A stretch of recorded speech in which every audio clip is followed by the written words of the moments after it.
Today I'll be talking about insurance within superannuation and what you need to know. Most super accounts will generally provide automatic cover for death and total and permanent disablement, or sometimes known as TPD, and in some cases salary continuance, which is simply another name for income protection insurance. In many cases, especially with industry super funds, the cover provided starts to decline in value at a time when you and probably your family are likely to need it most. This reduction can commence as early with some super funds as age 30. Add to this the fact that the amount of cover provided is likely to be less than what you actually need, considering things like your home mortgage, raising children, etc.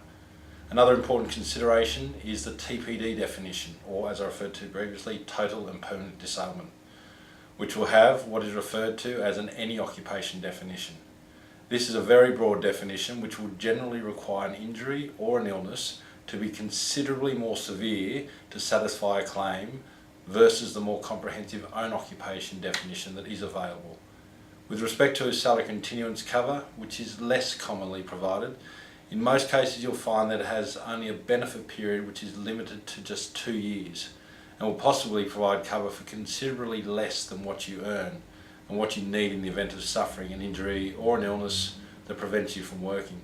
There are benefit periods right through from 5-year benefit periods and through to age 65. Furthermore, the rules imposed on superannuation mean that many benefits found in traditional income protection policies have had to be removed. The solution, considering having your income protection cover owned outside of super.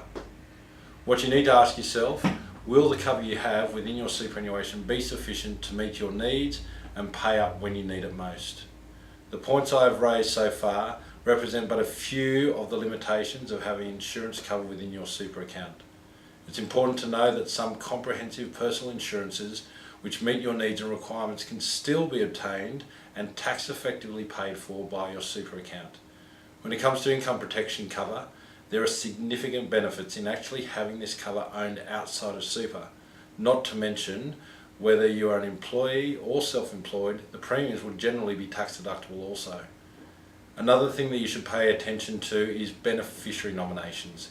What this relates to is who you wish to receive both the insured death cover and your superannuation account balance.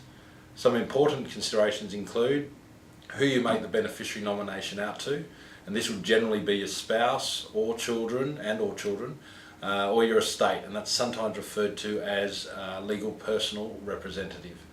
You'll generally have the option for a non-binding nomination, and some super funds will also offer a more secure and comprehensive binding death benefit nomination. There are potential tax consequences also depending on who you nominate and whether they receive the claim benefits as a lump sum or a pension, which you should discuss with your financial advisor. I trust you've found this information helpful, albeit only briefly touching on some of the very important points you need to consider when having insurance cover through superannuation or owned within your superannuation fund. Should you wish to discuss these points or anything further with respect to this, please don't hesitate to contact our office. Thank you.